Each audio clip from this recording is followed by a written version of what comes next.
লোভ মানুষকে ধ্বংস করে দেয়। সাম্রাজ্য থেকে অতি ক্ষুদ্র বিষয়ে লোভ তৈরি করে ধ্বংসশীলা। লোভকারী ব্যক্তিদের শাস্তিও ভয়ানক। আল্লাহ লোভীদের পছন্দ করেন না। তাই তো খোদা হওয়ার লোভে ফেরাউনকে বিশাল সমুদ্রে ডুবিয়ে দিয়েছেন। তবে অতি আশ্চর্য বিষয় হচ্ছে, ফেরাউন তার নিজের শাস্তি নিজেই লিখে দিয়েছিল জিবরাইল আলাইহিসসালামের কাছে। নীল নদে পানি আনার জন্য ফেরাউন যখন দোয়া করেন, তখন আল্লাহ তার দোয়া কবুল করে নীল নদে পানি ফিরিয়ে দেন এবং জিবরাইল আলাইহিসসালামকে পাঠিয়ে দেন। তিনি ফেরাউনকে প্রশ্ন করেন, যদি কোনো মনিব তার ভৃত্যকে দুনিয়ার সমস্ত সুখ দেয়, তবুও সেই ভৃত্য তার উপেক্ষা করে নিজেই মনিব সাজতে চায়, তাহলে তার কিরূপ শাস্তি হওয়া উচিত? উত্তরে ফেরাউন বলেছেন, ওই অকৃতজ্ঞকে এই নীল নদের পানিতে ডুবিয়ে মারা উচিত। ফেরাউনের উক্তিটি কাগজে লিখিয়ে নিয়ে চলে যান জিবরাইল আলাইহিসসালাম। সেরকম মৃত্যু দেওয়া হয় ফেরাউনকে। সমুদ্রের গভীরে ডুবিয়ে আল্লাহ তাকে শাস্তি দেন। লোভ কখনোই মানুষকে শান্তিতে বাঁচতে দেয় না। হেরোনা যার কারণে সবসময় আতঙ্কে থাকে। শায়েরের বাগে যতটুকু সম্পদ রয়েছে তা হাতিয়ে আনতে পারলে বেশ হবে। হেরোনার সাথে তার স্বামী আকবরও আছেন, সাথে বাকি দুই ভাই ও তার বউয়েরাও। তাদের পরিকল্পনার প্রধান হাতিয়ার বানিয়েছে হেরোনার মেয়ে চম্পাকে। শায়ের বলতে পাগল সে এখনো সে শায়েরের চরণতলে একটু ঠাঁই চায়, যার দরুন মায়ের অন্যায় আবদার সে মেনে নিয়েছে। পরীর সাথে বাপ জমিয়েছে, কথা বলার ছলে এটা ওটা খাওয়ায়, যার সাথে এক বিশেষ ধরনের ওষুধ মেশানো থাকে, যা দূরগ্রামের একজন কবিরাজের কাছ থেকে আনিয়েছেন হেরোনা। পরী যাতে সন্তান জন্ম না দিতে পারে এবং সেই সুযোগে চম্পাকে শায়েরের সাথে বিয়ে দিবেন হেরোনা। এই সামান্য সম্পদের জন্য এখন মেয়েকেও উৎসর্গ করেছেন তিনি। চম্পাকে বুঝিয়েছে, শায়ের তো পুরুষজাত, বাচ্চা না হলে মেয়ে মানুষের দাম থাকে না। সে যতই রূপবতী হোক না কেন, তেমন তেমন করে পরীকেও সে ছুঁড়ে ফেলে দিবে।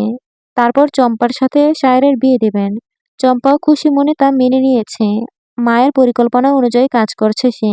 কিন্তু শায়েরের পরিজন সম্পর্কে অবগত নন বলেই এসব কাজ করছে হেরোনা। যদি জানতো তাহলে এরকম জঘন্য চিন্তা মাথায় আনতো না। শায়ের দুপুরের খাবার খেতে এসেছে।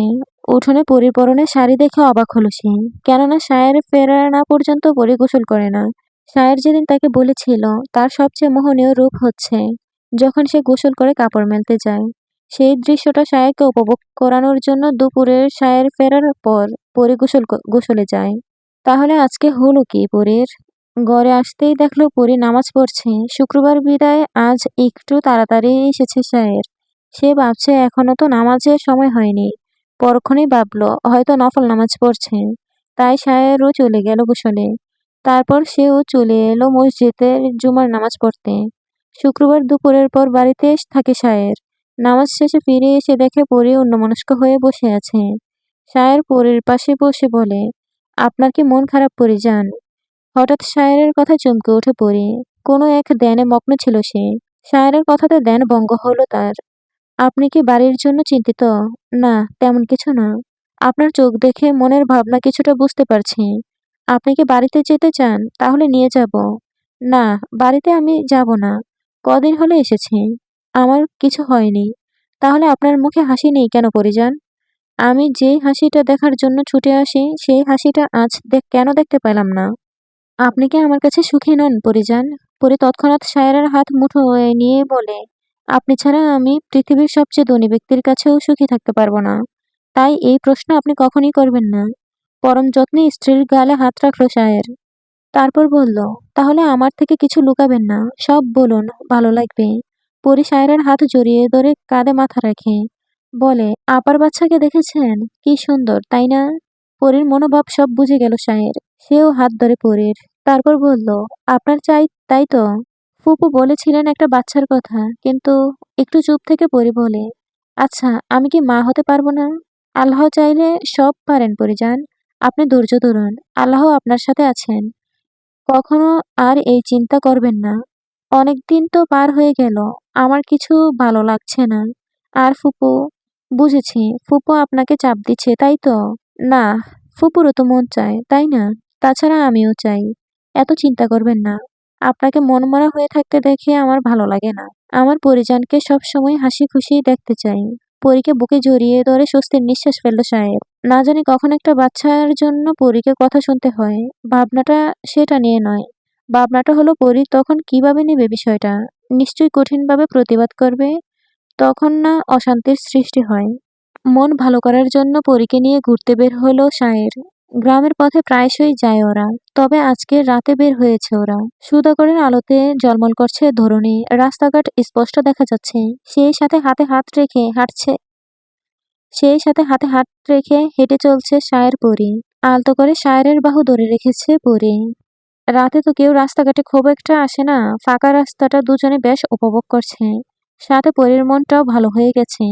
শায়ের বলে, কিছু ভালোবাসার কিছু অনুভূতি গোপনে সুন্দর জানেন কি?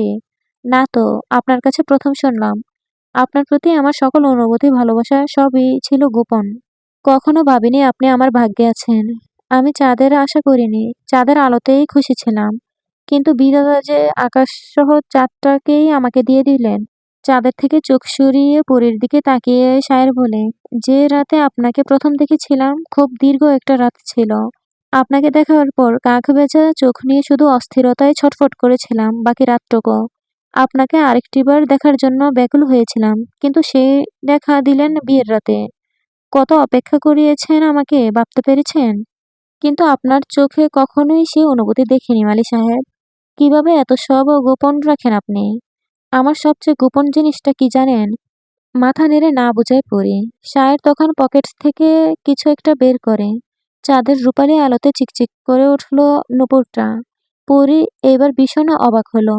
এই সে হারিয়ে যাওয়া নূপুর, যেটা পাগলের মতো খুঁজেছে পরি। আর সেটা কিনা শায়েরের কাছে ছিল। সে বুঝতেই পারেনি। পরি জিজ্ঞেস করে, এটা আপনার কাছে ছিল? তবে আপনি তখন বলেননি কেন? তখন তো জানতাম না যে এই নূপুরের মালিক আমার হবে। তাই যত্নে লুকিয়ে রেখেছিলাম। এখন বুঝতে পারছেন তো আমার ভালোবাসা কতটা গোপন ছিল? বিনিময়ে হাসল পরি। শায়েরা হাঁটু মুড়ে বসে নুপুরটা পরিয়ে দিল পরীকে। শায়ের উঠে দাঁড়ানোর আগে কারো সাথে ধাক্কা লাগে পরীর। ধাক্কাটা খুব জোরে লাগতেই সরে গেল সে। পিছন ফিরে কাউকে দ্রুত পদে চলে যেতে দেখলো পরী। শায়ের উঠে দাঁড়ালো পরীকে ধরে বলল, আপনার লাগেনি তো? পরী আগন্তুকের দিকে তাকিয়েছিল তখনও। শায়ের বলল, এই যে দাঁড়ান, চোখে দেখেন না? এভাবে ধাক্কা দিলেন? মেজো কাকি। শায়ের অবাক হলো, বলল, মেজো কাকি? আপনি চিনলেন কিভাবে? পরী তীক্ষ্ণ দৃষ্টিতে রিনার দিকে তাকিয়ে বলে, তার চালচলন আমি খুব ভালো করে চিনি। সে যে সে যেই সুগন্ধি তেল মাখে তার গন্ধটাও পেয়েছি। কিন্তু মেজো কাকি এত রাতে কোথায় গিয়েছিলেন? শায়ের নিজেও তা খেয়াল করে। সত্যিই তো, কোথায় যেতে পারে সে? এসব চিন্তা করতে করতে বাড়িতে চলে আসে ওরা। শায়ের কিছু না ভাবলেও পরি ভাবছে। কেননা ইদানিং পরি শায়েরের মেজো কাকি রিনা আর হেরোনার কথা বলতে দেখে। কিন্তু বিষয়টা এখন বেশ বুঝেছে সে। সাথে খুসিনাকে ঘরে ডেকে নিয়ে কিছু বলে। পরি এতদিন এসবে পাত্তা দিত না। ওরা যা বলে বলুক, ওর কি তাতে? কিন্তু যখন বিষয়টা খুসিনা পর্যন্ত গিয়েছে, তখন পরি ভেবেছে কিছু তো ঘাবলা আছে। পরির ধারণা সঠিক হলো যখন খুসিনা পরের দিন এসে শায়েরকে ডাকলো। কাজে যাওয়ার জন্য তৈরি হচ্ছে শায়ের। খুসিনা তখন শায়েরকে ডাকতে ডাকতে ঘরে ঢুকালো। কামে যাস তুই? হুম। কিছু বলবে তুমি? হ কইতাম। কি কমো? তুই আমার পোলা। তোর ভালার লাইগা কইতে হইব। তোর বউয়ের তো পোলাপান হইব না, বংশ তোর তো আনন লাগবো। নাইলে তোর হইব কি? তাই কইছিলাম তোর বউ থাক, তুই চম্পারে বিয়া কর। পরি যেন স্তব্ধ হয়ে গেল। ফুপু যে এত সহজে কথাটা বলে ফেলবেন তা জানা ছিল না পরীর। এতদিন কতই না ভালোভাবে দিন কাটছিল এই ফুপুর সাথে। আর আজকে এই মানুষটা এত সহজভাবে কথাগুলো বলে দিল। পরি কিছু বলল না, শুধু শায়েরের জবাবের আশাতে চেয়ে রইল। শায়ের শান্ত স্বরেই বলল, আজ বলেছ, তবে দ্বিতীয়বার যেন তোমার মুখে এই কথা না শুনি ফুপু। কেন কমু না সেহরান? তোর কি বাপ হবার ইচ্ছা করে না? দেখ, সব ভাইবা দেখছি আমি। তাই তোর বউয়ের সামনেই কইলাম, তুই বিয়া কর, দেখবি সব ঠিক হয়ে যাইব। শায়ের এবার খুব রেগে গেল, রাগান্বিত কণ্ঠে বলল, পরিজন থাকলেই চলবো আমার, চাই না আমার বাচ্চা। আর তোমাকে কে বললো আমার বউয়ের বাচ্চা হবে না? খুসিনা জবাব দিলেন না। জবাব দিল পরি, বড় কাকি বলেছে তাই না ফুপু? এবারও জবাব দিলেন না তিনি। কথাটা হেরোনাই বলেছে খুসিনাকে। খুসিনা আগেও চেয়েছিল চম্পা শায়েরের বউ হোক। এখন যখন পরি মা হতে পারবে না জেনেছে, তখন চম্পার সাথে শায়েরের বিয়ে হলেই ভালো হবে। এইভাবে খুসিনা রাজি হয়েছেন। বড় কাকি কিভাবে জানলো আমি মা হতে অক্ষম? তিনি এতটা নিশ্চিত হলেন কিভাবে? হুসিনা এবার মুখ খুললেন। চম্পা তোমাগো কইতে শুনছে। সায়ের পরি একে অপরের দিকে তাকালো। ওরা কবে এসব নিয়ে আলোচনা করলো? আর চম্পা শুনলোই বা কিভাবে? পরীর মাথাটা ঘুরে গেল। ভালো ব্যবহার করাটা কি তাহলে চম্পার নাটক ছিল? রাগে পরীর চেহারাটা লাল বর্ণ ধারণ করলো। ওর জীবনে বিশ্বাসঘাতকের জায়গা এক চুলও নেই। অন্যায়কারীকে পরী কখনোই ক্ষমা করেনি, আজও করবে না। দোষীদের সে শাস্তি দেবেই। সায়ের কিছু বলুক বা না বলুক, পরী বলবেই। এতদিন চুপচাপ থাকা পরীকে দুর্বল ভেবে তারা যে ভুল করেছে তার মাসুল এবার পাবে তারা। তার আগে সব কথা জানতে হবে। তাই পরী খুসিনাকে আবারও জিজ্ঞেস করে, চম্পা আর কি বলেছে ফুপো? আপনি সব বলুন। সব সত্য বলবেন। কিছু একটা ষড়যন্ত্র আছে তা বুঝতে পারে খুসিনা। তাই তিনি বলতে লাগলেন, চম্পা কইল তুমি নাকি পোলাপানা হওয়াইতে পারবা না। কোনো ফকির রে দেখাইছো। চম্পা সব হনছে। হ্যার লাইগে হেরনার কইল, বউর যখন পোলাপানা হইব না, তাইলে চম্পার লগে বিয়া দিলেই ভালো হইব। পোলাপাইনের সুখ পাইব সে হারান। আপনাকে সাদাসিধে পেয়ে যা বুঝিয়েছে তাই বুঝেছেন, ফুপু। কিন্তু আমি সঠিকটাই বুঝেছি। চম্পা অনেক বড় চাল চেলেছে, ফুপু, যা আপনি টের পাননি। ক্রমাগত রাগ বেড়ে চলছে পরীর। সায়ের বুঝলো এবার পরী নিজেও নিজেকে থামাতে পারবে না। পরী পালঙ্কে গিয়ে বসে। মাটির দিকে তাকিয়ে কিছু ভাবতে লাগলো সে। খুসিনা নিঃশব্দে প্রস্থান করে। পরীকে এমন শান্ত হতে দেখে সায়েরা ওর পাশে গিয়ে বসে। নিমজ্জিত কণ্ঠে শুধায়, চম্পা আর চামেলিকে আমি সব সময় নিজের বোনের চোখে দেখতাম। কখনো অন্য চিন্তা ওদের নিয়ে মাথাতেও আসতো না। কিন্তু চম্পার মনে যে অন্য কিছু থাকবে তা আমি জানতাম না। শুধু এই জেদ ধরেই এত বড় মিথ্যে ও বলল কেন? পরি চোখ তুলে তাকালো সায়রের দিকে। মুখটা কেমন মলিন হয়ে গেছে। চম্পা শুধু এই কাজটাই করেনি, আরো একটা জঘন্য কাজ করেছে। জানেন কি? সায়ের মুখে কিছু না বললেও চোখের মাধ্যমে বুঝালো সে জানতে চায়।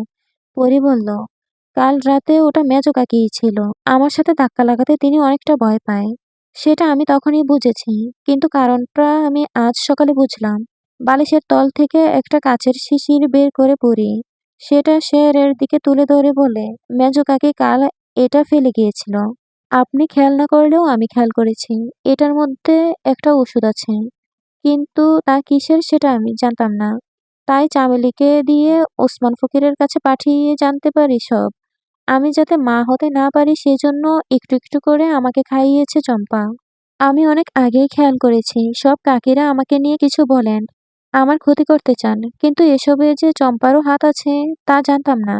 ফুপু যখন এলেন তখন কিছুটা আন্দাজ করেছি তিনি কি বলতে এসেছেন। কেয়ামত হলেও আমি আপনার হাত ছাড়ব না পরিজান। কিন্তু তার আগে চম্পাকে ওর কাজের হিসাব দিতে হবে। সার উঠতে নিলে পরীর হাত ধরে থামিয়ে দেয় বলে, হিসাবটা আমি নিজেই নিব মালি সাহেব। পরীর কাজ পরীকে করতে দিন। আরেকটা কথা শুনে রাখুন, বিশ্বাসঘাতকের বুকে ছুরি চালাতে আমার হাত কাঁপে না। আপনি চেয়েও আমার থেকে দূরে যেতে পারবেন না। আপনাকে আমার হয়ে থাকতে হবে ইহকাল এবং পরকাল। ভালোবাসা সহজ নয়। সত্যিকারের ভালোবাসাকে কোনো ঝড় আলাদা করতে পারে না পরিজান। দেহ আলাদা করলেও মনকে আলাদা করা যাবে না। আমি আপনার সব বিপদে ডাল হয়ে দাঁড়াবো, কথা দিলাম। বিপদকে আপনাকে ছোঁয়ার আগে আমাকে ছুঁতে হবে। হুট করেই পরি জড়িয়ে ধরে সায়েরকে। সায়ের নিজেও বক্ষে ঠাঁই দিল পরীকে। পরীর এত বড় ক্ষতি হয়ে গেল অথচ পরি শান্ত, ভীষণ শান্ত। এর মানে পরি ভয়ানক কিছু করবে। সায়ের পরীকে আজ একা ছাড়ল না। কাজে না গিয়ে পরীর কাছেই থেকে গেল। কিন্তু দুপুরের পর পরীকে ফেলে যেতে হলো। ইলিয়াস লোক পাঠিয়েছে, জরুরি তলব। সায়েরকে যেতেই হলো। পরি তখন ঘরে একা। সারাদিন কোনো কথা সে মুখ থেকে বের করেনি। এমনকি সায়েরের সাথেও কথা বলেনি। রাগটা একটু কমে এলেও বিকেলে তার দ্বিগুণ বাড়ল। চামেলি চম্পা দুজনই এসেছে। এবারও খালি হাতে আসেনি ওরা। পায়েস হাতে চামেলির। পরি বসা থেকে দাঁড়িয়ে গেল। পায়েসের বাটিটা হাতে নিয়ে চম্পার দিকে তাকিয়ে বলল, আমাকে তো অনেক খাইয়েছো চম্পা। আজকে তুমি একটু খাও। চম্পার ভয় লাগলো একটু। সে চামেলির দিকে তাকালো। চামেলি বোকা-শোকা হলেও আজ সে পরীর পক্ষে। পরীর এতই ভক্ত সে যে পরী যা বলবে তাই করবে, সে তাই করবে। তবে পুরো বিষয়টা চামেলি নিজেও জানে না। পরী এগিয়ে গেল চম্পার দিকে। বলল, একটু খাও চম্পা। না ভাবি, আপনার লাইগা আনছি, আপনি খান। আমার জন্য এত দরদ কেন তোমাদের? এত খাওয়াচ্ছ কেন আমাকে? কি মিশিয়েছ পায়েসে? চম্পা ঘামতে শুরু করেছে। পরি জানলো কিভাবে? পরি চম্পার গাল চেপে ধরে বাটি শুদ্ধ মুখে ঢেলে দিল চম্পার। চম্পা পরির থেকে ছিটকে সরে গেল। দৌড়ে বাইরে এসে সঙ্গে সঙ্গে বমি করে দিল। পরি নিজেও বাইরে চলে এসেছে। চম্পা পিছনে ফিরতেই এক হাতে গলা টিপে ধরে চম্পার। পরির শক্ত হাতের বাঁধন শত চেষ্টা করেও পরির থেকে ছাড়াতে পারল না। পরির চোখে রাগ দেখে ভীষণ ভয় পাচ্ছে চম্পা। হিংস্র মানবীর ন্যায় চোখ দিয়ে বশ্য করে দিচ্ছে চম্পাকে। আমার হিংস্রতা দেখোনি তুমি চম্পা, আজ দেখবে। এই হাতে অনেক পুরুষদের কাবু করেছি, আর তুমি তো একজন নারী মাত্র। চম্পা মুখ দিয়ে কথা বের করতে পারল না। শ্বাস আটকে আসছে ওর। চোখে ঝাপসা দেখছে। সে হাত নাড়িয়ে চামেলিকে বলছে তাকে বাঁচাতে, কিন্তু চামেলি নিজেই ভয় পেয়েছে। হঠাৎ করে পরীর হলো কি তা সে নিজেও জানে না। পরে আবারও বলল, আমার স্বামী একান্তই আমার। তুমি কি ভেবেছ, বাচ্চা জন্ম না দিতে পারলেই আমি তার সাথে তোমার বিয়ে দেব? এতটাই সহজ? আমার স্বামী আমার ভালোবাসা। কষ্ট পেলে দুজনে একসাথে পাবো, আর হাসলে একসাথে হাসবো। আমাদের দেহ আলাদা হলেও আত্মা কিন্তু এক। পারলে আমাদের আলাদা করে দেখাও। জাটকা মেরে চম্পাকে ফেলে দিল পরি। মাটিতে শুয়ে কাশতে লাগলো সে। চামেলি দ্রুত বোনকে ধরে ওঠায়, বলে, কি হয়েছে ভাবি? তুমি এমন করতেছো কেন? আপা কি করছে? তুমি বুঝবে না, কিন্তু এটা জেনে রাখো, তোমার মা আর বোন জঘন্য অপরাধ করেছে। পরি নিজের ঘরে চলে গেল। যতক্ষণ চম্পার সামনে থাকবে ততক্ষণ ও নিজেকে নিয়ন্ত্রণ করতে পারবে না। চামেলি তার বোনকে ঘরে নিয়ে গেল। হেরোনা কিছুটা বিচলিত হলেও তেমনভাবে নিলেন না বিষয়টা। পরি আর কিই বা করতে পারবে? আর শেহরান তো তার সাথে কথাই বলে না।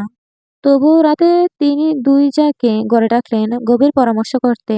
হেরানা বললেন, শেহরান তো সব জাইনা গেছে। এখন তো সব দিক গেল, কি করি এখন? ছোট যা কনক বললেন, ভাবি আমি কই, বাদ দেন সব। ওই জমি আমরা পাবো না। কনককে ধমক দিলেন হেরোনা, তুই চুপ থাক। এতদিন জমি আমরা খাইলাম, অহন তো আমাগো হইয়া গেছে। আমরা দিমু না জমি। তোর ভাইয়ের লগে এই নিয়ে কথাও কইতে হইব। কোন ঝামেলায় পড়লাম রে? দরজার ঠক ঠক আওয়াজ। চম্পা গিয়ে দরজা খুলে দিল। সে অবাক হলো পরীকে এই সময় দেখে। শান্ত চোখে চম্পাকে দেখে নিল পরী। আজ আজ যেন পরীকে ভয়ানক সুন্দর লাগছে। লাল শাড়িতে পরীর মতোই লাগছে। বিস্মিত হলো পরী। স্মিত হাসলো পরী। পরীর সবকিছুই আজকে ভয়ানক মনে হচ্ছে চম্পার কাছে। পরী বলল, ভিতরে আসতে দিবে না? চম্পা দ্রুত দরজা হতে সরে দাঁড়ালো। সবাইকে অবাক করে দিয়ে দরজাটা আটকে দিল পরী।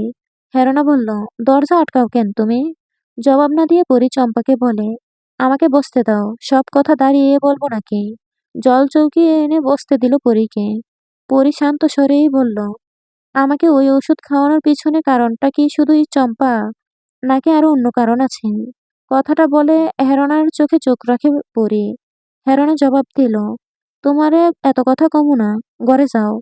রূপ দিয়া শেহরানরে বশ করলেও আমাগো পারবা না। পরী হাসলো, বলল, নারীর রূপে পুরুষ বশ হয় আর নারীরা ঈর্ষান্বিত হয়।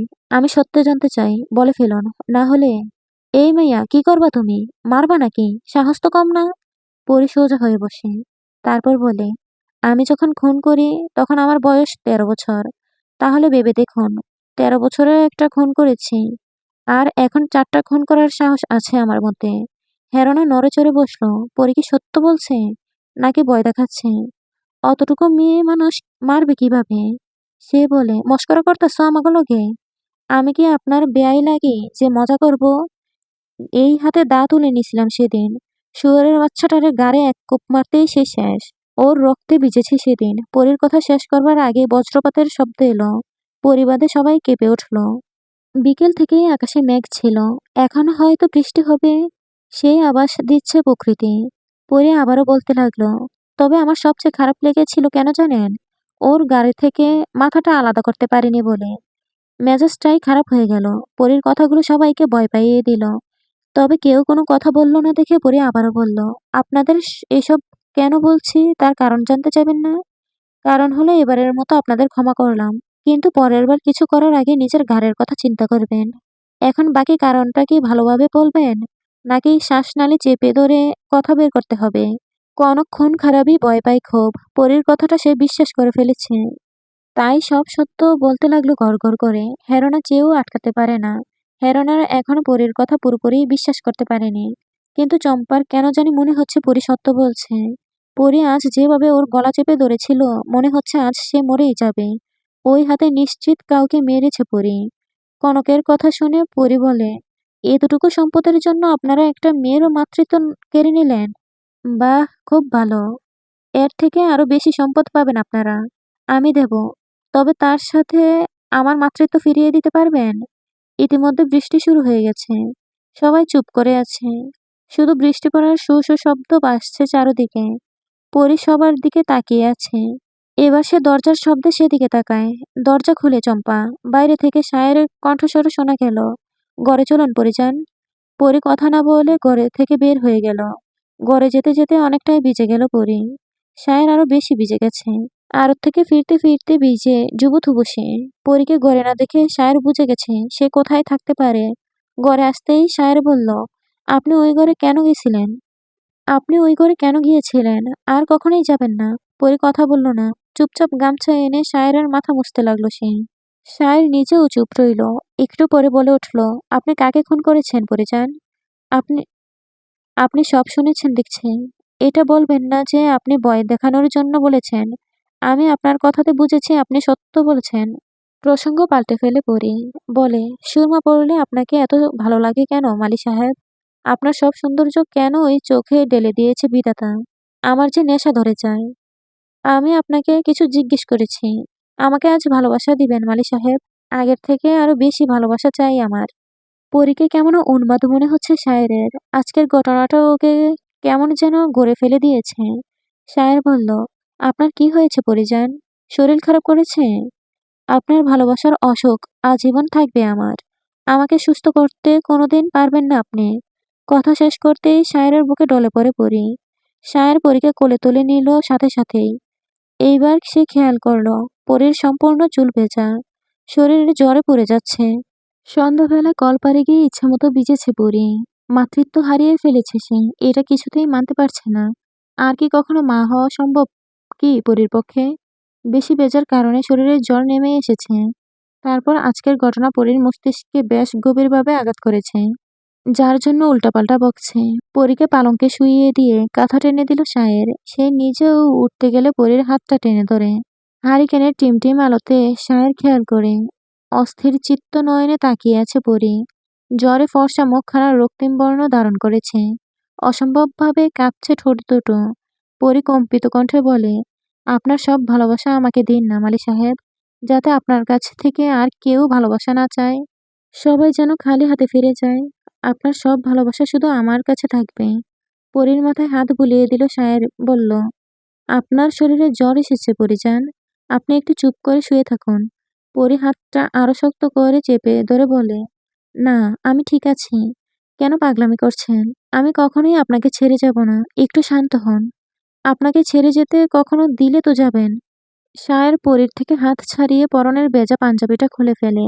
ভেজা পোশাক বদলে আবার পরীর পাশে এসে বসে। পরীর কপালে হাত রেখে দেখে জ্বর ক্রমাগত বেড়ে চলছে। শায়ের জলপট্টি দিতে চাইলে পরি বারণ করলো। পরীর বারণ উপেক্ষা করতে শায়ের পারল না। পরি জেদ ধরে বসে আছে। শায়ের পড়ল বিপাকে। পরি উঠে বসে জড়িয়ে ধরে শায়েরকে। উত্তাপে কেঁপে উঠল শায়ের। আপনি ভিজেছেন কেন পরিজান? এখন তো কষ্ট পাচ্ছেন। আপনি পাশে থাকলে আমার কোনো কষ্ট হবে না। বহু কষ্ট পার করে আপনার কাছে সুখের ঠিকানা খুঁজে পেয়েছি। আমার আর কষ্ট হবে না। আমার কাছেই তো আপনার সব কষ্ট। আপনার মতো চাঁদের গায়ে আমার মতো কলঙ্ক মানায় না পরিজান। আকাশের চাঁদের গায়ে যে কলঙ্ক আছে তা চাঁদের সৌন্দর্য বহন করে। তেমনি আপনি আমার কলঙ্ক। এই কলঙ্ক ছাড়া আমার অস্তিত্ব নেই। বৃষ্টির তোড় বাড়ছে, বিদ্যুৎ চমকাচ্ছে, মেঘের আওয়াজ শোনা যাচ্ছে। পরীকে বুকে জড়িয়ে ধরে বসে আছে শায়ের। পরী ঘুমায়নি। সে শায়েরকে এটা ওটা জিজ্ঞেস করছে আর শায়েরও উত্তর দিচ্ছে। শায়ের বুঝতে পারছে পরী কেন এরকম করেছে। সে মা হতে পারবে না কখনো। কষ্ট তো হবেই। নিজের কাছের মানুষ যে এমন বিশ্বাসঘাতকতা করবে তা শায়ের ভাবেনি। সে তো ওদের কোনো ক্ষতি করেনি, তাহলে তারা কেন এরকম করলো? পরীকে অনেক মেহনত করে ঘুম পাড়াতে হলো। পরীর জ্বর নামা না পর্যন্ত শায়ের জেগেছিল, জলপট্টি দিয়েছিল। সকাল হলো কিন্তু বৃষ্টি কমলো না। গুড়ি গুড়ি বৃষ্টি নামতেছিল। বৃষ্টি মাথায় শায়ের কোথাও যেন বেরিয়ে গেল। ফিরল ঘন্টা দুয়েক পর। হাতে তার কিছু কাগজপত্র। পরি চুপচাপ শায়েরের কাজ দেখতে লাগলো। সবকিছু ঠিকঠাক করে বের হতে নিলে পরি জিজ্ঞেস করে, আবার কোথায় যাচ্ছেন? আর ওসব কিসের কাগজ? শায়ের শায়েরের মনে হলো এবার পরীকে সব জানানো উচিত। সে পরীর কাছে এসে বলে, আমার ভাগের জমিটুকু আছে তার দলিলগুলো। আমি সব ওদের দিয়ে দিব। বিনিময়ে আমি আপনাকে নিয়ে একটু শান্তিতে থাকতে চাই। পরী কথা বলল না। শুধু শায়েরের দিকে তাকিয়ে রইল। শায়ের পরীর গালে হাত রেখে বলল, নিজের সাধ্যের মধ্যে রানীর মতো করে রাখবো আপনাকে। রাজা হতে পারবো না কখনো। তবে কোনো রাজার সাধ্য নেই আমার মতো হওয়ার। আমার মতো করে আপনাকে কেউ আগলে রাখতে পারবে না পরিজান। শায়েরের হাতে হাত রাখে পরি স্মিত হেসে বলে, আপনার মনের রাজ্যের রানী হতে পারলেই হবে। আপনি সব দিয়ে দিন ওদের। আপনার ভালোবাসাতেই বেঁচে থাকতে পারবো। পরীর সম্মতি পেয়েও শায়ের ছুটল হেরোনার ঘরের দিকে। পরীর সম্মতি পেয়ে শায়ের ছুটল হেরোনার ঘরের দিকে। চম্পা তখনও মন খারাপ করে বসেছিল। শায়েরকে আসতে দেখে সে উঠে দাঁড়ালো। শায়ের বলল, তোর মা কোথায়? চম্পার গলা দিয়ে কথা বের হলো না। গলাতেই সব কথা আটকে গেল। আঁচলে হাত মুছতে মুছতে হেরোনা এলো। শায়ের দলিলটা হেরোনার দিকে দিয়ে বলল, এই নিন আপনাদের জমি। এতটুকু সম্পদের জন্য আমার সবকিছু তো কেড়ে নিলেন। এবার আশা করি শান্তিতে থাকবেন। আপনাদের কারোর ছায়া যেন আমার পরিজনের উপর না পড়ে। আমার ধৈর্যের বাঁধ ভাঙার সময় কিন্তু এসে পড়েছে, তাই সাবধান। ঘর থেকে বের হওয়ার আগে শায়ের চম্পাকে উদ্দেশ্য করে বলে, যে মানুষটা তোকে এত কাছে টানলো, তার এত বড় ক্ষতি করতে তোর বুক কাঁপলো না? তোর মুখ যেন দ্বিতীয়বার আমি না দেখি। শায়ের চলে গেল। চম্পা কাঁদতে লাগলো মাটিতে বসে। হেরোনার দিকে তাকিয়ে বলতে লাগলো, তোমার সম্পদ তো তুমি পাইছো মা। আমি কেন আমার সম্পদ খোয়াইলাম? তুমি পারলা না আমার সম্পদ আইনা দিতে? হেরোনার মুখ গম্ভীর দেখালেও সে মনে মনে অনেক খুশি। শায়ের যে ওকে সব দিয়ে গেছে। তিনি এও ভাবলেন এবার চম্পাকে বড় করে বিয়ে দিবেন। তাহলে ওনার 16 কলা পূর্ণ হবে। দিন মাস পেরিয়ে বছর ঘুরে পরীর মন খারাপ করে বসে থাকে বাড়ির জন্য। কিন্তু সময়ের অভাবে শায়ের পারে না পরীকে নিয়ে যেতে। কিন্তু তার ভালোবাসার কোনো কমতি রাখেনি শায়ের। পরী কখনো প্রশ্ন করতে পারেনি শায়েরকে, জিজ্ঞেস করতে পারেনি শায়ের তাকে ঠিক কতখানি ভালোবাসে। তার প্রমাণ সে পদে পদে পেয়েছে। শায়ের ছোট ঘরটাকে রাজপ্রাসাদ মনে হয় পরীর। সারাদিন রাত ঘরে বসে কাটায় ওর। সেদিনের পর থেকে পরী সম্পূর্ণ একা থাকে। চম্পা তো আসে না। এমনকি চামেলিকেও আসতে মানা করেছে। কেননা চামেলি সহজ সরল মানুষ। কখন কি বুঝিয়ে পাঠাবে কে জানে। তবে মাঝে মধ্যে চামেলি উঠোনের দরজা খুলে উকি দিয়ে দু এক কথা বলে, আবার চলে যায়। এমনই একদিন চামেলি এসে বলল, ভাবি, আপার বিয়ে ঠিক হইছে। তাই নাকি? কোথায়? পাশের গ্রামে সুজনের লগে। মাই কইল এই শুক্রবার বিয়া। পরি কথা বলল না। একটু চুপ থেকে চামেলি আবার বলে, আমার ভালো লাগে না ভাবি। তুমি তো আইবা না বিয়াতে। আমি একলা একলা কি যে করবো? কিছু করার নেই চামেলি। তোমার ভাই চায় না আর আমিও চাই না। আপা আর মা একটুও ভালো না ভাবি। শায়ের আসার সময় হয়ে গেছে। তাই পরি বলল, তুমি এখন যাও চামেলি, তোমার ভাই এখনই চলে আসবে। তোমাকে দেখলে বকবে। চামেলি মন খারাপ করে প্রস্থান করল। পরিও নিজের কাজে চলে গেল। সবকিছু জানার পর খুসিনাও তার ভাইয়ের বউদের সাথে কথা বলে না। তিনি পরীকে নিয়ে ছুটেন নানা ফকিরের কাছে। মাতৃত্বের স্বাদের জন্য পরী নিজেও যায়। কিন্তু কোনো লাভ হয় না। কত ওষুধ খেয়েছে তার ইয়ত্তা নেই। দিন শেষে পরী হতাশই হয়েছে। তবুও আল্লাহর ওপর ভরসা রাখছে। শায়ের ফিরলে ওর মন খারাপ কখনো তাকে বুঝতে দেয়নি। পরী জানে ওর হাসি মুখ দেখলে শায়ের সব ক্লান্তি দূর হয়ে যায়। চম্পার বিয়েতে শায়েরকে দাওয়াত করে যায় আকবর, কিন্তু সাথে সাথেই তা প্রখান করে শায়ের। আকবর কিছু বলার সুযোগ ও পেল না। শায়ের সে সুযোগ কখনোই দেবে না। পরী নিজেই শায়েরকে বলে, ফিরিয়ে না দিলেই পারতেন। নিজের লোকই তো। অন্তত বিয়েতে না হয়ে থাকুন। আমি শুধু আপনার সাথে বাকি জীবনটুকু কাটাতে চাই। এছাড়া অন্য কাউকে আমাদের মাঝে আনতে চাই না। ওদের ক্ষমা করলেও আমার ক্ষোভ কিন্তু যায়নি। আপনি ওদের হয়ে কিছু বলতে আসবেন না। আর কোনো বাক্য পরী উচ্চারণ করে না। সে শায়েরকে যতটা চায় তার চেয়েও গভীরভাবে শায়ের পরীকে চায়। এভাবে দুজনের ছোট্ট সংসারে সময় কেটে যাচ্ছে খুব। চম্পার বিয়ের আগের দিন খুসিনাকে দরে বেঁধে সবাই নিয়ে গেল। যতই হোক, তার তো যাওয়া উচিত।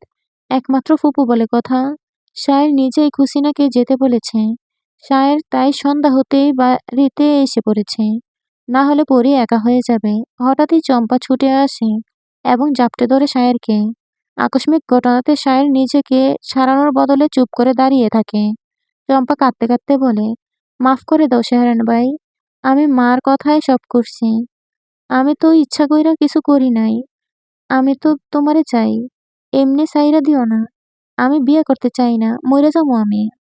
হাতে টান লাগাতেই গাড় ফিরিয়ে তাকায় সে। পরে এক ঝটকায় চম্পাকে সায়রের থেকে ছাড়িয়ে আনে। ক্রোধ নিয়ে তাকিয়ে বলে, তোমার মুখটা আমি দেখতে চাই না চম্পা। আমার স্বামীকে ছোঁয়ার সাহস দ্বিতীয়বার দেখিও না। আমি কিন্তু অত ভালো মেয়ে না যে বারবার তোমার অপরাধ ক্ষমা করে দিব। চম্পাকে কথা বলার সুযোগ না দিয়ে পরি ওকে ধাক্কা দিয়ে ঘর থেকে বের করে দিল। সায়ের চুপ করে দাঁড়িয়ে রইল। সে চম্পাকে কিছু বলতে চেয়েছিল, কিন্তু তার কথাটা পরিই বলে দিয়েছে। পরি যে একা কত লড়াই করেছে তার ধারণার বাইরে। চম্পার বিয়ে না হওয়া পর্যন্ত সায়ের আর বাড়িতে আসলো না। তবে বিকেলে একটা চিঠি এসেছে সায়েরের নামে। চামেলি খামটায় এসে পরীকে দিয়ে যায়। চিঠিটা উলটপালট করে দেখে পরি। চিঠির উপরে দেওয়া ঠিকানা দেখে সে। নূরনগর থেকে এসেছে চিঠিটা। পরি একবার ভাবলো খুলে দেখবে, যেহেতু চিঠিটা সায়েরের নামে, তাই অন্যের চিঠি খোলার ঠিক নয় ভেবে পরি খুলল না। রাতে সায়ের ফিরতেই চিঠিটা দিল পরি এবং বলল, নূরনগর থেকে আপনাকে কে চিঠি পাঠিয়েছে, নামটা লিখে নি, খুলে দেখুন তো। সায়ের চিঠিটা হাতে নিয়ে আবার রেখে দিল। বলল, এখন পড়তে ইচ্ছে করছে না, পরে পড়ব। পরে ভাবলো সায়ের ক্লান্ত, তাই চিঠিটা আগের স্থানে রেখে দিল। তবে সায়েরকে বিচলিত দেখাচ্ছে খুব। কোনো ঝামেলা হয়েছে? রাতে তেমন ঘুম হলো না পরের।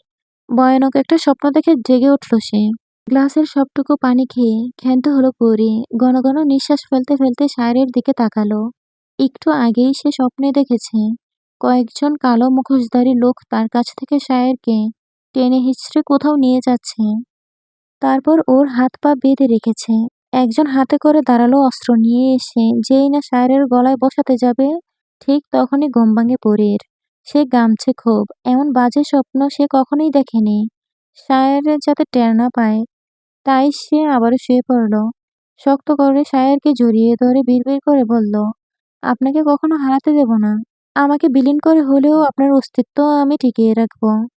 সে রাতখানা আর ঘুমাতে পারল না পরি। সায়েরকে জড়িয়ে ধরেই শুয়ে রইল। ভোরবেলাতে ঘুমালো পরি। ততক্ষণে সায়ের উঠে পড়েছে। পরীকে ঘুমাতে দেখে সে আর ডাকল না।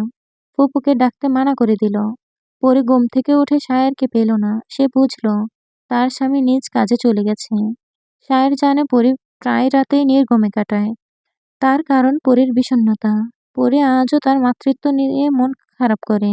রাতে ঘুম হয় না তার। এজন্য প্রায়শই দেরিতে ঘুম ভাঙে পরীর। তাই সায়ের ওকে বিরক্ত করে না। রাতে স্বপ্নটা পরীকে বেশ ভাবায়। কিন্তু পর মুহূর্তেই যখন সায়েরের সান্নিধ্য পায় তখন সব ভুলে যায়। পরি সায়েরকে চিঠির কথা জিজ্ঞেস করতে সে বলে, নূরনগরে ওর একজন বন্ধু আছে। ওর মা অসুস্থ, তাই টাকা চেয়ে চিঠি লিখেছে। সেজন্য সায়েরকে টাকা নিয়ে নূরনগরে যেতে হবে। পরি বলে সেও যাবে, কিন্তু সায়ের রাজি হয় না। তার আরদে কাজ আছে। তাই সে একদিনের ছুটি নিয়ে সেখানে গিয়ে টাকা দিয়ে আবার চলে আসবে এবং পরে বেশ কিছুদিন ছুটি নিয়ে পরীকে ওর গ্রামে বেড়াতে নিয়ে যাবে। পরি তাতেই রাজি হলো। তারপর কেটে গেল কয়েক মাস। সায়ের ছুটির জন্য চেষ্টা করেও ইলিয়াসের থেকে ছুটি পেল না।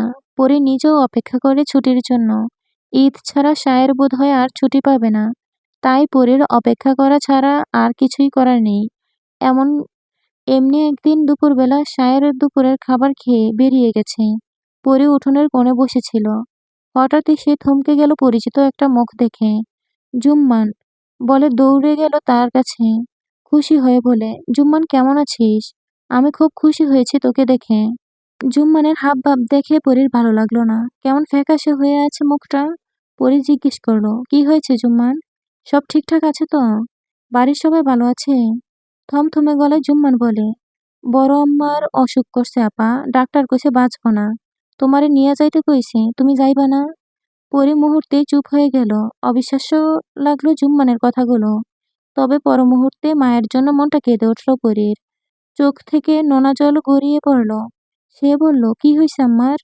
তুই এসব কি বলছিস জুম্মান? তোমারে দেখতে চাইছে আম্মা। আহ আমার লগে। তুই একা এসেছিস? না, আব্বা গাড়ি আর লোক পাঠাইছে। তুমি আহ তাড়াতাড়ি। আমি যাবো জুম্মান, কিন্তু উনি আসুক একসাথে যাব। সায়ের ভাই পরে যাইবনে, তুমি আগে আহ। বড় আম্মা মনে হয় আর বেশিক্ষণ বাঁচব না। মরার আগে তোমারে দেখতে চাই। মায়ের মরার কথা শুনে পাগল প্রায় পড়ি। তাছাড়া রাত ছাড়া শায়ের ফিরবে না। কাকে দিয়ে শায়েরকে খবর পাঠাবে তাও মাথায় আসছে না পরীর। তাই সে খুশিনাকে সবটা খুলে বলে। ফুপু পরীকে আশ্বস্ত করে। সে পরীকে জুম্মানের সাথে যেতে বলে। শায়ের আসলে সে নিজ দায়িত্বে শায়েরকে নূরনগর পাঠিয়ে দেবে। পরী কিছু না ভেবেই জুম্মানের সাথে নূরনগরের উদ্দেশ্য বেরিয়ে পড়ে। সারা রাস্তা কাঁদতে কাঁদতে গেল পরী। বারবার আল্লাহর কাছে মায়ের জন্য সময় ভিক্ষা চাইতে লাগলো। পরী যাওয়া অব্দি যেন মালা বেঁচে থাকে। চোখের জলে বুক ভাসতে ভাসতে পরী পৌঁছালো জমিদার বাড়ির সামনে। গাড়ি থেকে নেমে সে দৌড়ে বাড়ির ভিতরে চলে গেল। বৈঠক পেরিয়ে মহিলা অন্দরে ঢুকতেই কুসুমের মুখোমুখি হলো সে। পরীকে দেখা মাত্রই কুসুমের হাতের থালা বাসন ঝনঝন শব্দে মেঝেতে পড়ে গেল। চোখের কোণে জল দেখা দিল তার। কুসুম দৌড়ে পরীর কাছে এসে বলে, পরী আপা, আপনি এইখানে কেন আইছেন? পরী জবাব না দিয়ে বিচলিত হয়ে মালার ঘরের দিকে গেল। কুসুম ওর হাত টেনে ধরে বলে, আপনি চইলা যান আপা, বাড়িতে এখন কেউই নাই। আপনি পালাইয়া যান তাড়াতাড়ি। পরী অবাক হলো কুসুমের কথা শুনে, বলল, কি যাতা বলছিস কুসুম? আম্মা অসুস্থ, আমি দেখতে আসছি। আম্মা কোথায়? আম্মা, আম্মা। জোর গলায় পরী মালাকে ডাকতে লাগলো।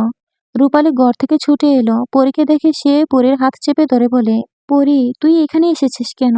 তোমরা এমন করছো কেন আপা? আমি এসেছি তো কি হয়েছে? আম্মা অসুস্থ, আমি আম্মাকে দেখতে এসেছি। রূপালী ধমক দিয়ে বলল, তোকে কে বলেছে আম্মা অসুস্থ?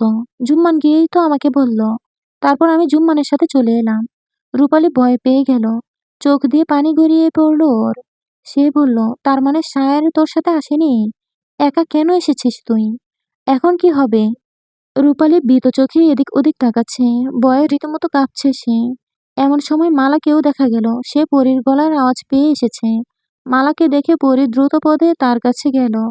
মালার দুই বাহু ধরে মালাকে দেখতে দেখতে বলল, আম্মা, আপনি ঠিক আছেন তো? আপনার কিছু হয়নি তো? রূপালীর মতো মালাও কাঁদছে। সে পরীকে বলল, তুই এইখান থেকে চলে যা পরী। ওরা আহার আগে তাড়াতাড়ি যা।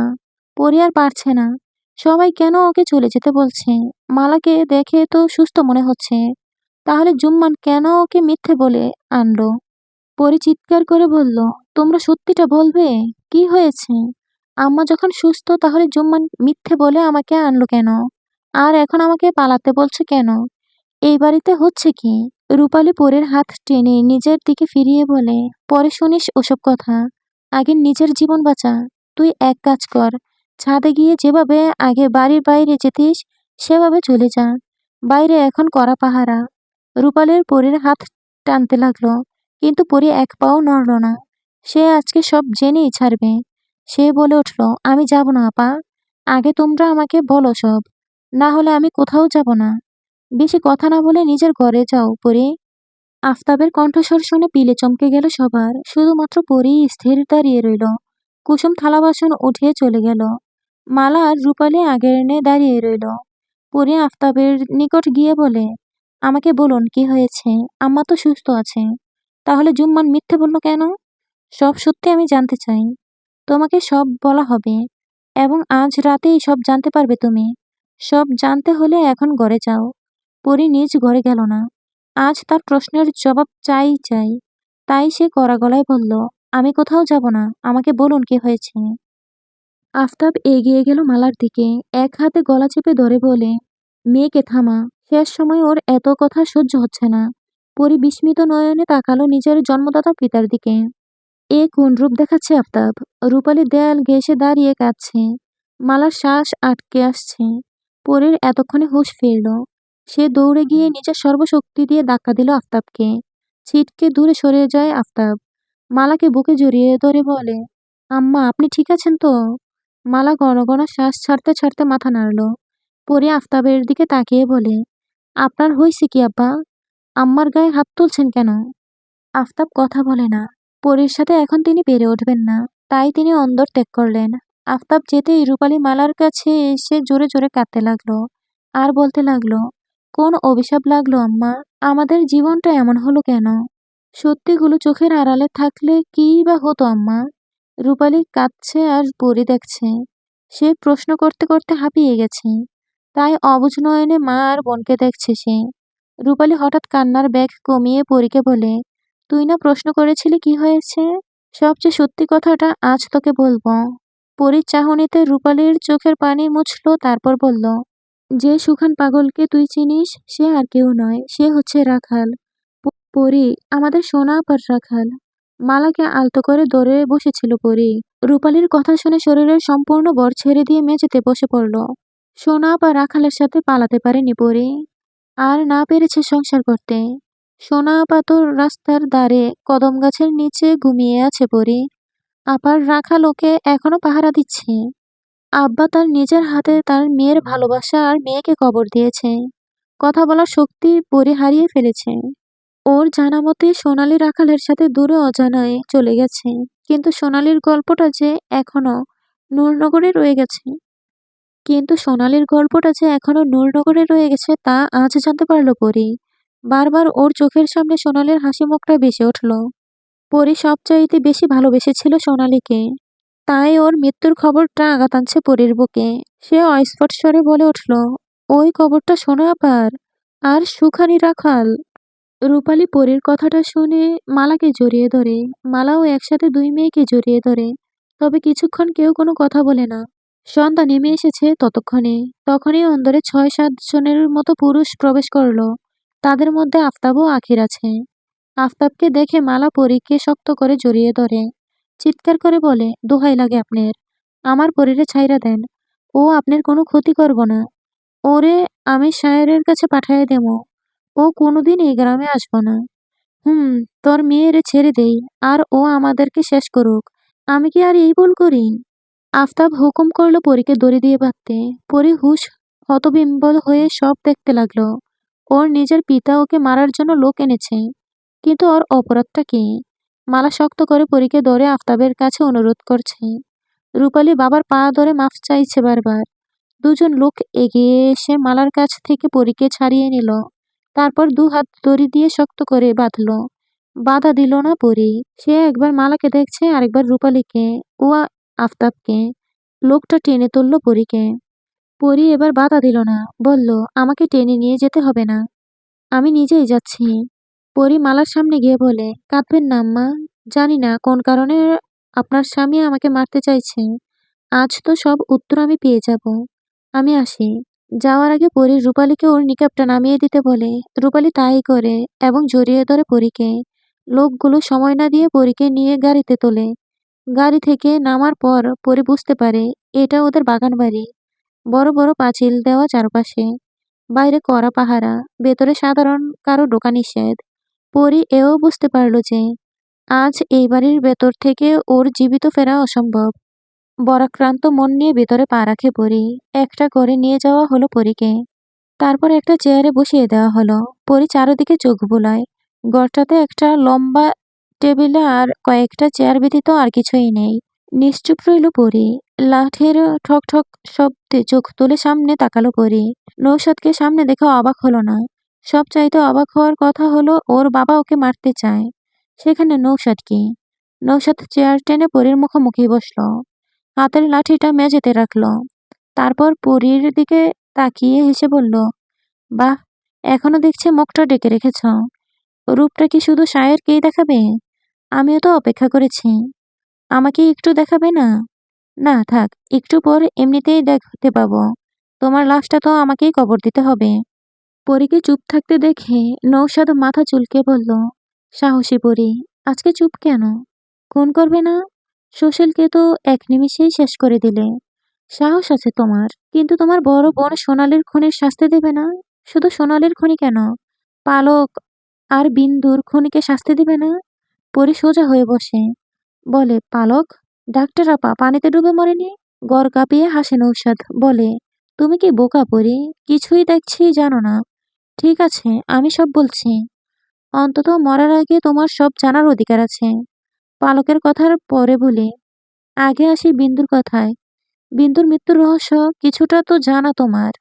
পরী বসা থেকে গর্জে উঠে বলে, কারা মেরেছে বিন্দুকে? কারা নয়, বলো কে মেরেছে? কে মেরেছে জানো? সম্পান মাঝি। মিথ্যে কথা। সম্পান মাঝি আমার বিন্দুকে ভালোবাসতো, সেজন্য সে আত্মহত্যা করেছে। এবার নৌশাদ আরো হাসতে লাগলো। যেন কোনো কৌতুক বলেছে পরী। হাসি থামিয়ে সে বলে, ও আচ্ছা, সম্পান আত্মহত্যা করেছে বুঝি? পরীর সামনে দিয়ে কেউ একজন ঢুকলো ঘরটাতে। হাতে থাকা ব্যাগটা থেকে ছোট ছোট কতগুলো ছুরি বের করে লম্বা টেবিলে রাখলো। তারপর কতগুলো বড় ছুরি রাখে। পরী ঘাড় ঘুরিয়ে লোকটিকে দেখতে লাগলো। কালো মুখোশধারী লোকটা ঠিক পরীর স্বপ্নের মতো। অস্ত্রগুলো সেরকম লাগছে পরীর, কিন্তু শায়েরের জায়গায় পরী নিজের বসা। হঠাৎই শায়েরের কথা ভীষণ মনে পড়ল পরীর। আজ যদি সে মারা যায় তাহলে শায়ের বাঁচবে কিভাবে? সেও কি পাগল হয়ে যাবে রাখালের মতো? করুণ অবস্থা হবে শায়েরের। ভাবতেই অস্থিরতা কাজ করছে পরীর ভেতর। মৃত্যু নিয়ে তার ভয় নেই, কিন্তু শায়েরকে নিয়ে সে চিন্তিত। স্বাগতম জমিদার কন্যা পরী, আপনাকে তাসের ঘরে স্বাগতম।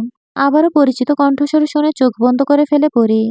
কবির এগিয়ে এসে চেয়ার টেনে নৌশাদের পাশে বসলো। পরীকে চোখ বন্ধ করে থাকতে দেখে সে বলে উঠল, ভয় পেলে নাকি পরী? ভয় পেও না। তোমাকে ধারালো অস্ত্র দিয়ে মারবো না। শুধু শ্বাসরোধ করে মেরে ফেলবো ব্যাস।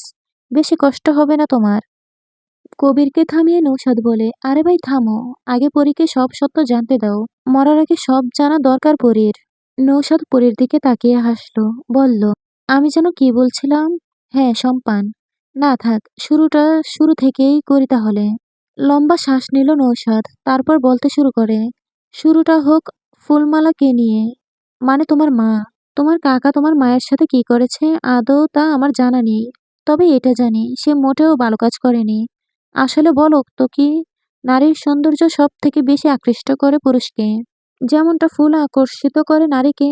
দুটো একই হলো। তোমার বাবা তোমার মায়ের ওই সৌন্দর্যে মোহিত হয়ে বিয়ে করে গড়ে তোলে।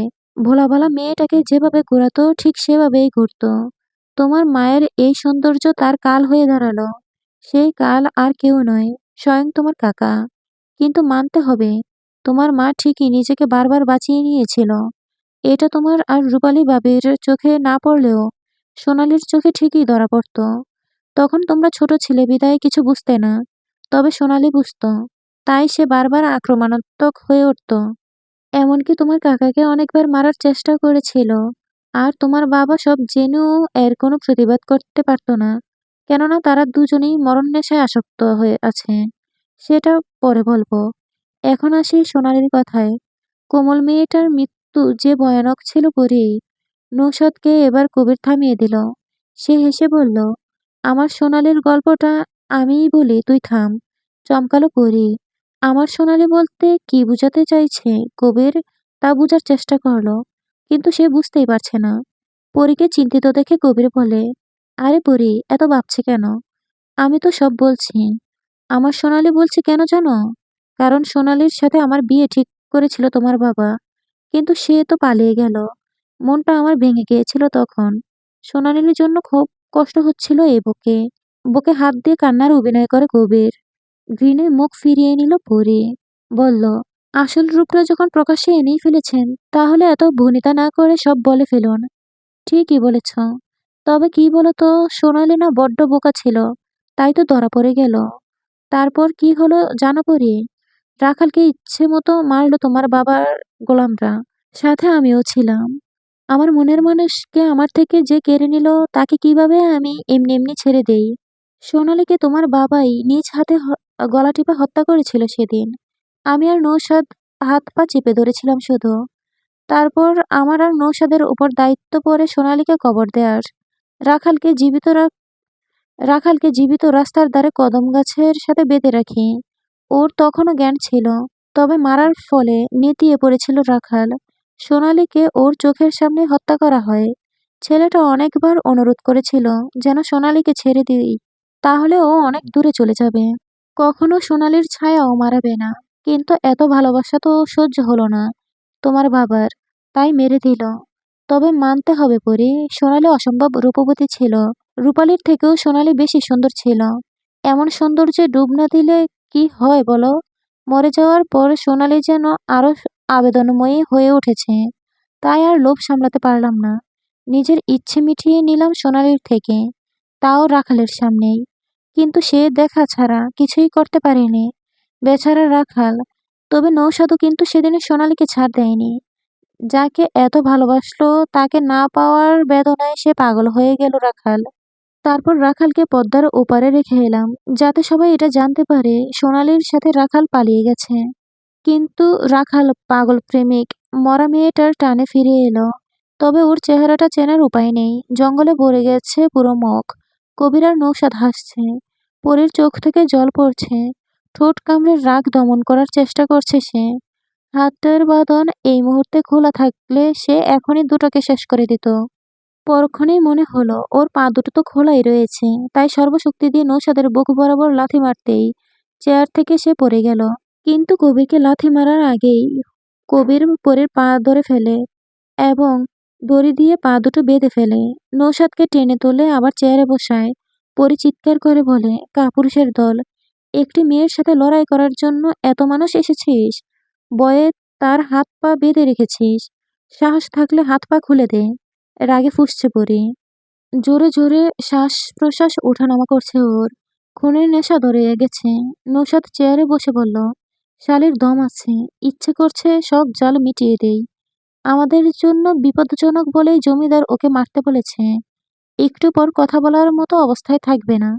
রাগটা নৌশাদেরও বেড়ে গেল। কিন্তু কবির ওকে থামিয়ে বলল, তুই থাম, পরীকে তো একটু পরেই পাওয়া যাবে। যদি পুরুষত্ব দেখাতে হয় তাহলে আমার হাত খুলে দে। কবির আদুরে স্বরে বলে, না, বাঘিনীকে সবসময় খাঁচায় বন্দি করে রাখতে হয়, না হলে যে আক্রমণ করে বসে, তুমি জানো না বুঝি?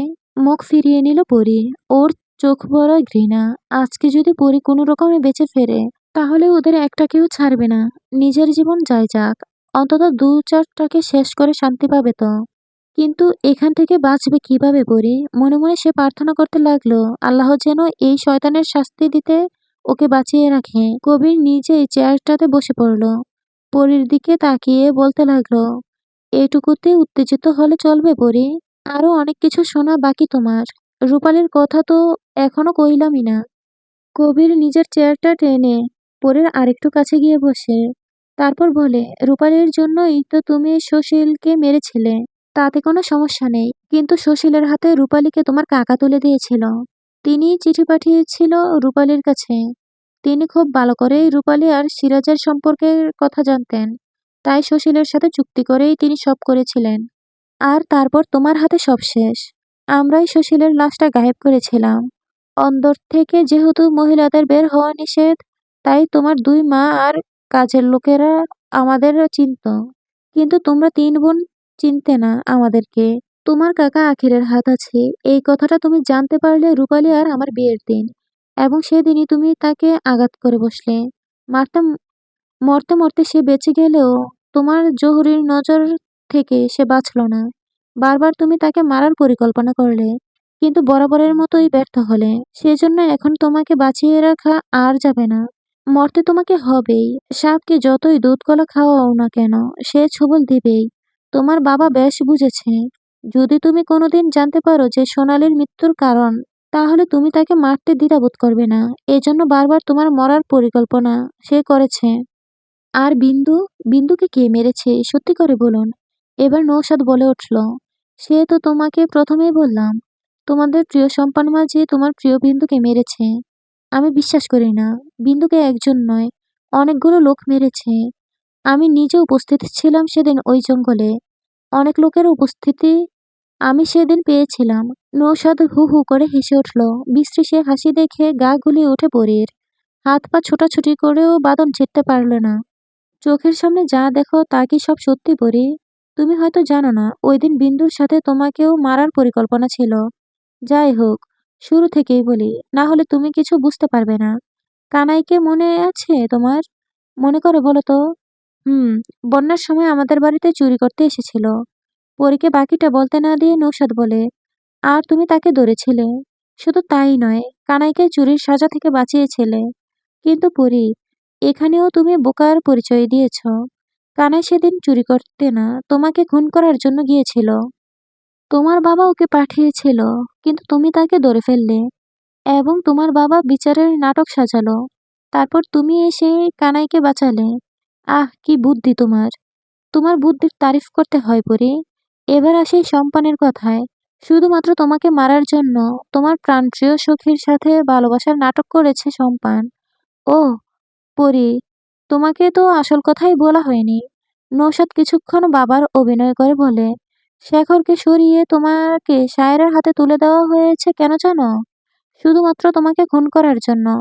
কিন্তু সায়র তো ভীষণ ধূর্ত। সে তোমাকে হত্যার পরিবর্তে ভালোবেসে সংসার শুরু করে দিল।